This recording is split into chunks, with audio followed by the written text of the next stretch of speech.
Aku percaya berkat-Mu atasku melimpah. Iman kepada Tuhan membuat kita semua bisa mengalami dalam situasi yang tidak mudah, tetap bersemangat karena hidup kita dipenuhi dengan keyakinan akan pertolongan Tuhan. Oke, malam hari ini kita akan membahas topik tentang situasi-situasi yang terjadi beberapa waktu ini dalam kehidupan di sekeliling kita. Ya, apa yang disebut pencobaan. Ya, wow, oke. Pencobaan. Pertanyaannya, pernahkah saya ataukah semua yang mendengarkan mengalami apa yang disebut kekhawatiran atau ketakutan? Pernahkah Anda mengalami hal ini dalam hidup Anda? Hidup kita sampai terintimidasi akan ketakutan atau kekhawatiran, ya. Sampai rasanya tidak bisa bergerak karena begitu diliputi oleh intimidasi, ketakutan atau kekhawatiran. Atau seringkali kita mendengar bahasa paranoid, ketakutan, kekhawatiran yang berlebihan atas kehidupan kita. Ternyata kita akan belajar pada malam hari ini bahwa ketakutan atau kekhawatiran bisa menimpa siapa saja. Anak-anak kecil, bahkan orang muda, dewasa, sampai lansia pun bisa mengalami ketakutan atau kekhawatiran. Saudaraku, bagaimana dengan Tuhan kita, Yesus Kristus? Apakah Ia bisa dicobai dengan hal-hal yang bisa membuat Ia khawatir, Ia takut tentang apa yang terjadi? Kita akan simak bersama-sama dalam Injil Matius, ya, tentang situasi yang dialami 40 hari Yesus di padang gurun, ya. Lalu dikatakan dalam Matius pasal 4 ayat 1 sampai ayat yang ke-11. Saya akan bacakan untuk kita semuanya. Dan setelah berpuasa 40 hari dan 40 malam, akhirnya laparlah Yesus. Lalu datanglah si pencoba itu dan berkata kepadanya, "Jika engkau anak Allah, perintahkanlah supaya batu-batu ini menjadi roti." Tetapi Yesus menjawab, "Ada tertulis, manusia hidup bukan dari roti saja, tapi dari setiap firman yang keluar dari mulut Allah." Kemudian iblis membawanya ke kota suci dan menempatkan dia di bubungan bait Allah. Lalu berkata kepadanya, "Jika engkau anak Allah, jatuhkanlah dirimu ke bawah. Sebab ada tertulis mengenai engkau, Ia akan memerintahkan malaikat-malaikatnya dan mereka akan menatang engkau di atas tangannya, supaya kakimu jangan terangkut kepada batu." Yesus berkata kepadanya, "Ada pula tertulis, janganlah engkau mencobai Tuhan Allahmu." Dan iblis membawanya pula ke atas gunung yang sangat tinggi dan memperlihatkan kepadanya semua kerajaan dunia dengan kemegahannya. Dan berkata kepadanya, "Semuanya itu akan kuberikan kepadamu jika engkau sujud menyembah aku." Maka berkatalah Yesus kepadanya, "Enyahlah iblis, sebab ada tertulis, engkau harus menyembah Tuhan Allahmu, dan hanya kepada Dia sajalah engkau berbakti." Lalu iblis meninggalkan Yesus. Dan lihatlah, malaikat-malaikat datang melayani Yesus. Malam ini bersama-sama di program Wanita Spesial Radio Suara Keluarga Kerajaan, kita akan belajar bahwa Tuhan kita pun mengalami apa yang disebut pencobaan-pencobaan. Nah, pencobaan-pencobaan seperti apakah yang bisa terjadi buat kehidupan saya, kehidupan kita semuanya, ya. Dan kita akan belajar bersama-sama bagaimana kita menang terhadap pencobaan-pencobaan itu. Yang pertama yang kita mau lihat pada dengarkan bersama malam ini, oke, 3 pencobaan yang diberikan iblis kepada Yesus. Pola yang sama, pencobaan-pencobaan yang diberikan, ditawarkan, bahkan dilemparkan iblis untuk kehidupan kita. Pertama, pola iblis untuk mencobai Tuhan Yesus dimulai dari apa yang disebut kebutuhan. Ya. Kita mengerti persis situasinya pada waktu itu Yesus baru selesai puasa 40 hari 40 malam. Bisa bayangkan ya, karena dari hasil survei kesehatan para ahli menyatakan puncak seseorang betul-betul sangat membutuhkan asupan makanan adalah setelah puasa 40 hari 40 malam. Sekarang yang dilakukan oleh iblis waktu mencobai Yesus, kita mengerti persis. Pada saat Yesus lapar, pada saat dia betul-betul di titik sangat membutuhkan asupan, kebutuhan tubuhnya akan makanan. Kalau Yesus dalam kondisi kenyang, mungkin pencobaan yang ditawarkan oleh iblis pertama kali ketika dia berkata, perintahkan batu-batu di padang gurun ini menjadi roti. Wow, Yesus kalau kenyang pada saat itu, tidak habis puasa 40 hari 40 malam, tentu akan dengan mudah berkata kepada iblis, enyah kamu iblis. Aku dalam kondisi tidak butuh makanan, roti, ya. Saudaraku, kadang kita juga mengalami hal ini, ya. Bicara mengenai kebutuhan, ya.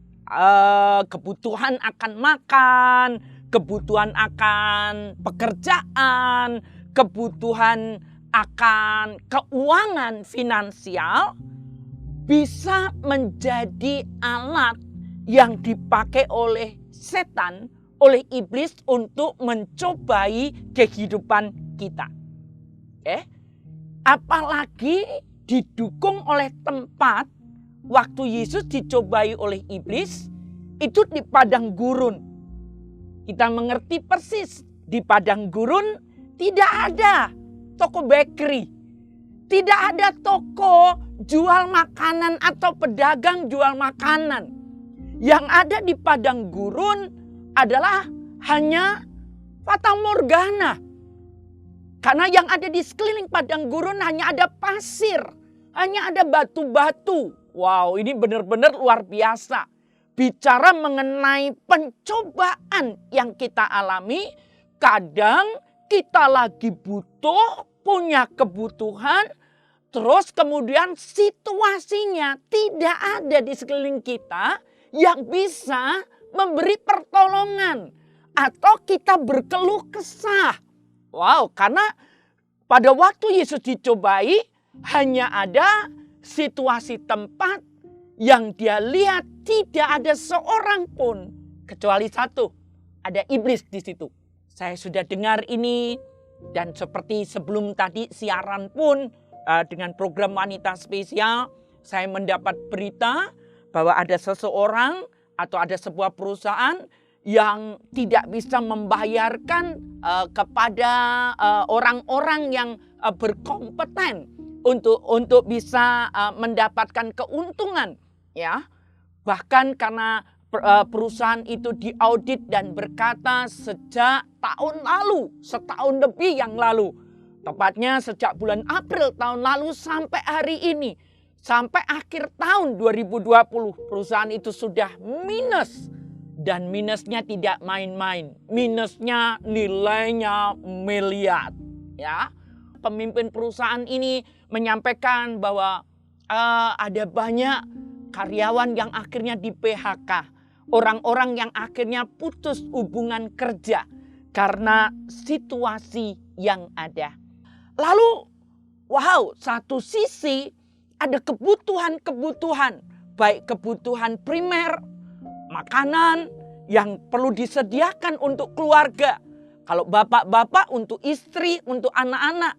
Ibu-ibu mungkin mikirin untuk kebutuhan-kebutuhan yang lainnya. Lalu kemudian berkata seperti ini, ya ampun, ya, dompetnya kosong, ya, nggak ada lagi uang.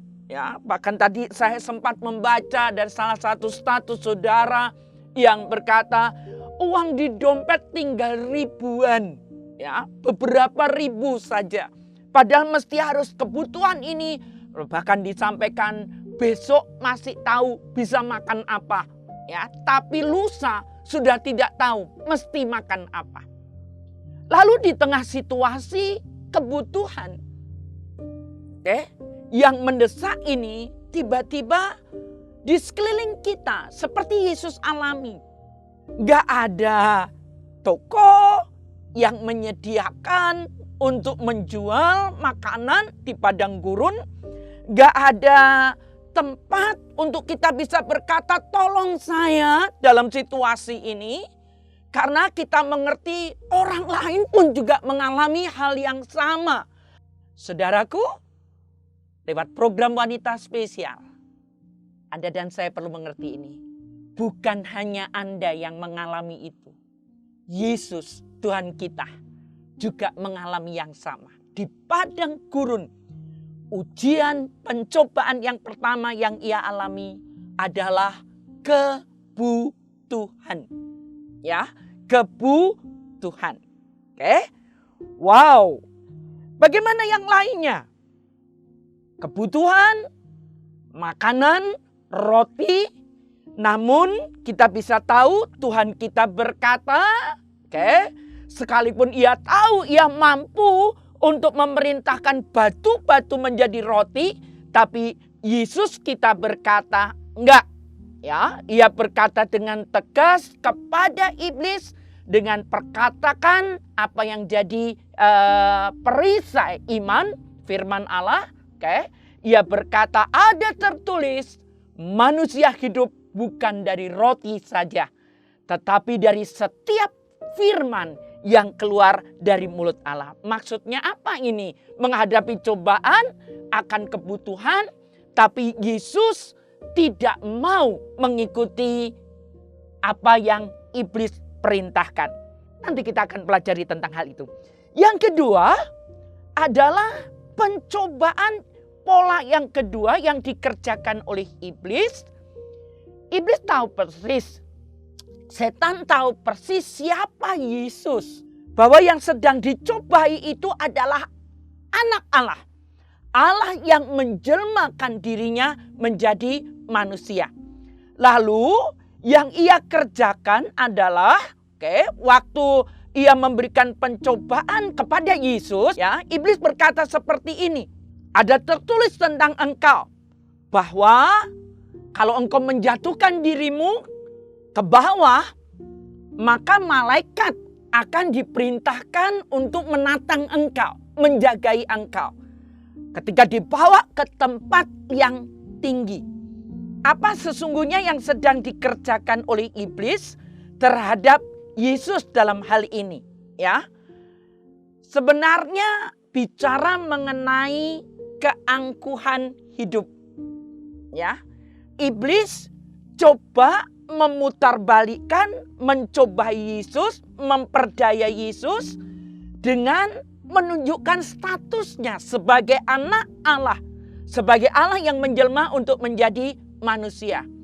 Lalu egonya Yesus coba oleh iblis, dipengaruhi. Bukankah ada tertulis tentang kamu? Kalau kamu sampai menjatuhkan diri, kamu gak akan jatuh tergeletak. Karena kamu adalah Allah yang menjelma menjadi manusia. Kamu adalah anak Allah. Ya, egonya Yesus, keakuannya Yesus. Saudara, siapa nggak senang ya kalau bicara mengenai aku, manusia aku ini dihormati. Itu sebenarnya kita bisa belajar dari pencobaan yang kedua yang dikerjakan oleh iblis kepada Yesus. Ya, aku, ya, keangkuhan aku, egonya aku, ya, coba untuk dikorek lalu dijatuhkan. Bukankah seringkali kita juga mengalami pencobaan tentang hal ini? Pola yang sama. Setiap kita sebagai pribadi pengennya dong dihormati, pengennya dong dimanusiawikan. Betapa sering ego kita terganggu kalau kita direndahkan. Oke? Kalau kita ditolak, kalau kita tidak diakui. Wow, aku kita ini, wah, pengennya menunjukkan gini, hei, siapa kamu? Ya, aku ini juga manusia yang punya cita-cita, aku juga punya harapan, punya mimpi. Kok kamu merendahkan aku lewat kata-kata, lewat sikapmu? Oke, akuku coba kamu kesampingkan. Wow, makanya seringkali yang terjadi, aku, ego kita ini menjadi berpijaknya. Oke, pencobaan-pencobaan yang membuat akhirnya kita jatuh. Ketika aku kita merasa tidak dihormati, ketika aku kita tidak merasa dihargai, ketika aku kita merasa dilecehkan, ketika aku kita direndahkan, ketika aku kita, wow, tidak dimanusiawikan. Macam-macam hal yang terjadi. Makanya jangan heran muncullah kemudian apa? Keangkuhan. Muncul kesombongan. Kita mau tunjukkan siapa aku. Ya. Namun kita bisa belajar juga dari Tuhan kita Yesus Kristus. Apa yang dia kerjakan ketika iblis berkata seperti ini. Kalau kamu menjatuhkan dirimu, malaikat-malaikat akan menatang engkau. Kamu tidak akan jatuh tergeletak. Tapi yang dikerjakan Yesus ada pula tertulis, jangan engkau mencobai Tuhan Allahmu. Oke? Yesus mengcounter dengan memakai firman Allah. Caranya bagaimana? Nanti kita akan belajar bersama. Yang ketiga, nah ini jenis pencobaan yang lain nih yang terjadi. Pola yang sama yang dikerjakan oleh iblis. Saudara, iblis berkata begini, bahwa Yesus ke puncak gunung. Paling tinggi. Ya, lalu ditunjukkan dunia dengan kejayaannya, dengan semua kemuliaannya. Ingat ini, siapakah yang menguasai dunia ini? Ya, langit di mana bersemayamnya iblis. Kita mengerti waktu Tuhan menjatuhkan Lucifer ke bumi, ya, dari surga. Lalu dalam kitab Efesus kita bisa lihat, ya, dalam Efesus 2 ayat yang kedua, iblislah yang menguasai kerajaan dunia. Iblislah yang menguasai kerajaan dunia. Dunia dengan segala isinya. Nah, iblis memakai ini untuk mencobai Yesus Kristus. Dengan cara seperti apa? Semua kerajaan dunia, ya, semua kemuliaan dunia akan kuberikan kepadamu kalau engkau sujud menyembah kepadaku. Bukankah pola yang ketiga ini pun bisa terjadi buat hidup kita? Menyembah kepada iblis. Ya, ini pola yang ketiga. Keinginan mata. Ya, dilihatkan apa yang terjadi kemuliaan dunia. Apa yang kelihatan di mata. Keinginan mata. ya, untuk lihat semuanya. Wah, ya. Seperti maaf ya, kadang kita terpancing juga, wanita spesial mengajarkan memanage keuangan dengan bijak. Karena seringkali keinginan mata jadi membuat keuangan tidak termanage dengan baik. Contohnya, sudah punya barang, sudah punya pakaian, cukup. Tapi begitu lihat orang lain, wah, kok dia punya sesuatu yang saya tidak punya. Ya, saya juga bisa mampu untuk beli. Berapa banyak barang yang tidak terpakai, yang hanya menumpuk di lemari, menumpuk di gudang sampai gudangnya penuh. Karena kita tidak pernah sentuh. Kenapa? Hanya karena keinginan. Oh, ada sale, ada diskon. Wah, lagi ada harga murah. Wah, lalu kemudian kita ambil. Dan kadang ambilnya begitu bicara mengenai diskon besar-besaran, kadang kita hanya berdasarkan keinginan mata. Anak-anak muda ini, anak gadis-gadis muda yang bekerja, ya, kadang bajunya sampai numpuk berdasarkan mode yang ada.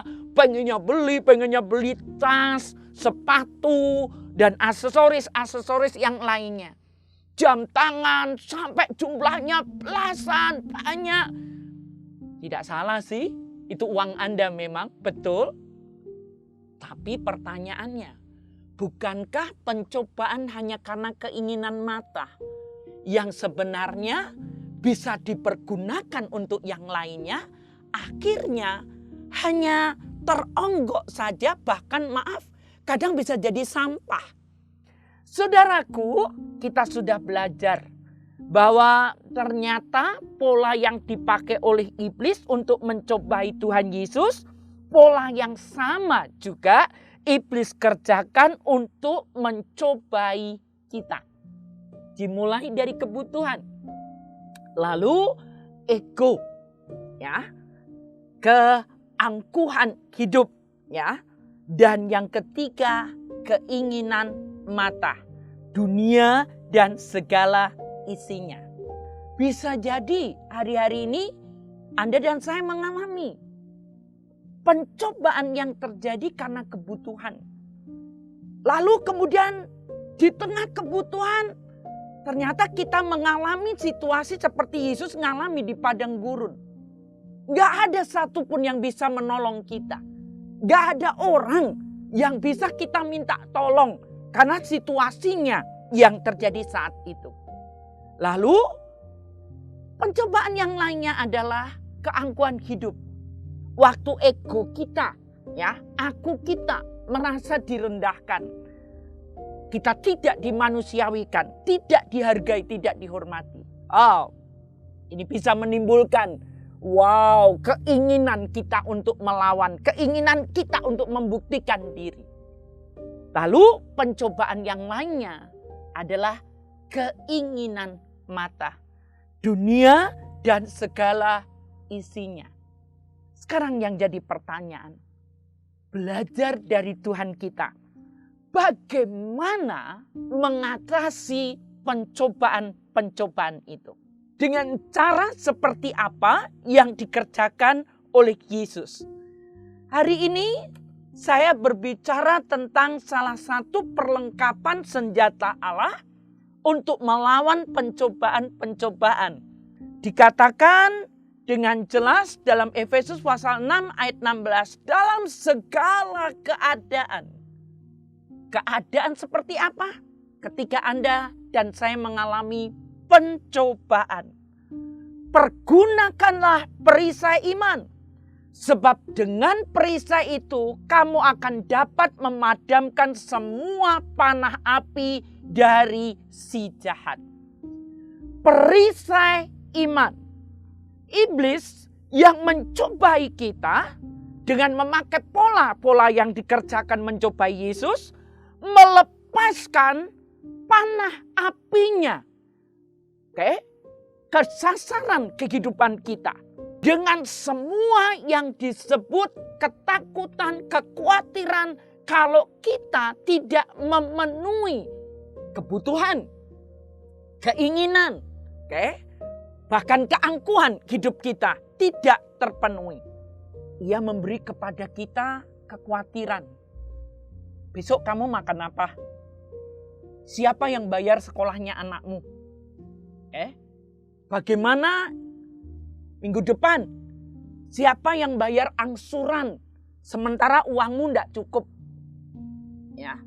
Lalu waktu kita ke dapur, lihat tempat beras kita, lalu kemudian kita berkata begini, tinggal buat besok untuk dimakan.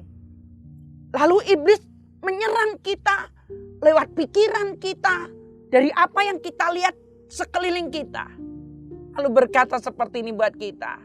Wah, besok kamu lapar, keluargamu kelaparan, karena nggak ada beras untuk dimakan. Ya, lalu dia menyatakan lagi hal-hal yang lain, ketakutan. Bagaimana nanti untuk bayar uang sekolah bulan ini? Sementara gaji bapak dipotong, tidak terima utuh. Ya, wah, sejak pandemi gajinya yang diterima tidak 100%. Lalu kemudian ada daftar rentetan tanggung jawab tagihan yang mesti dibayar. Apa yang Yesus lakukan? Cara ia melawan iblis dengan berkata bahwa manusia bukan hidup dari roti saja, tapi dari setiap firman yang keluar dari mulut Allah. Bagaimana saya dan saudara secara praktis bisa menerapkan ini? Waktu kita lihat beras sudah tinggal besok saja untuk dimakan.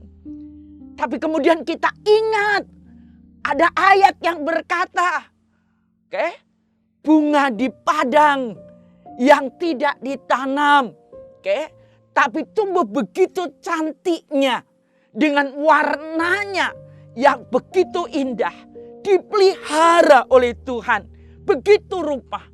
Masakan aku anaknya, miliknya, tidak ia pelihara. Lalu kita juga bisa berkata, kalau burung di udara saja yang gak pernah nabur dipelihara Tuhan, apalagi saya, apalagi kami miliknya, pasti ia akan pelihara kami. Kami malam ini akan tidur dengan nyenyak, dengan percaya bahwa besok kami tidak tahu, tapi kerja kami Tuhan bisa mendatangkan pemeliharaannya atas hidup kami. Ada kesaksian yang belum lama ini terjadi dan saya ingin bagikan kepada Anda. Satu hari saya dengan keluarga, dengan bapak dan anak-anak, beberapa anak pergi ke satu tempat. Lalu kami tiba di satu tempat yang kami tidak kenal, terlalu kenal. Lalu bertamu di tempat itu dan waktu mau turun dari mobil kami berkata, Ibu, saudara, ini titip ya, ada berkat kami berbagi. Saya tidak tahu apa yang terjadi. Kami pulang, selesai. Tapi kemudian karena sebuah keperluan, seminggu kemudian atau beberapa hari kemudian, kami datang lagi, harus datang ke tempat itu lagi. Lalu kemudian terjadilah pembicaraan. Keluarga ini menyampaikan seperti ini. Ibu, terima kasih banyak. Ibu sudah kami repotkan. Ibu menolong kami. Saya bilang menolong apa? Lalu ini yang membuat saya tidak berhenti berkata, Tuhan, Engkau itu ajaib. Cara Engkau memelihara itu berbagai macam cara. Tuhan itu caranya membukakan pemeliharaannya, mencukupi kebutuhan itu. Dia punya 1001 cara. Dia punya kemampuan untuk memerintahkan malaikat untuk datang dalam bentuk apapun, siapapun untuk menolong. Lalu keluarga ini memberi kesaksian seperti ini. Sesungguhnya waktu ibu datang dan membawakan kami beras. Hari itu 3 cucu tidak tahu mesti makan apa.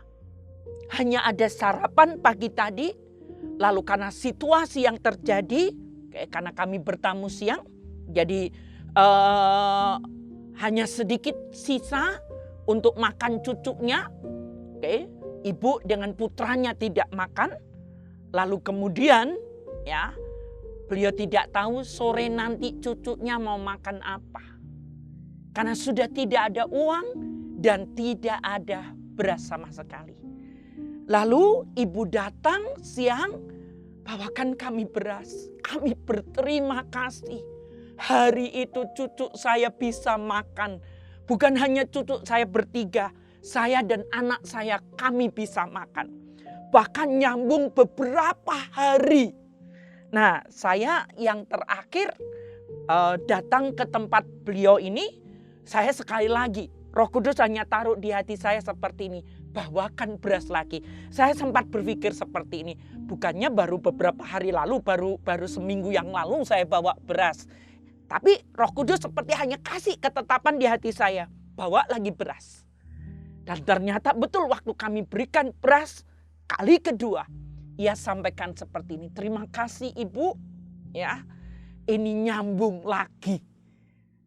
Lalu ceritakan dengan mata berkaca-kaca, beliau dengan anaknya ceritakan, beras kami, setelah yang Ibu berikan, kondisi belum berubah, bekerja memang di ladang, tapi belum waktunya untuk bisa memanen, untuk mendapatkan hasil. Lalu dia katakan, kami juga mensyukuri, ya, tapi belajar untuk begini. Kalau Tuhan tahu kebutuhan kami, burung di udara saja dipelihara, masa kami tidak? Ya, kalau Bu Pendeta yang di luar kota, yang tidak pernah kenal kami, bisa dipakai Tuhan untuk membawa beras, ya, kami juga percaya, kami tidak perlu takut, kami tidak perlu khawatir, Tuhan juga dengan caranya bisa memberkati kami, ya.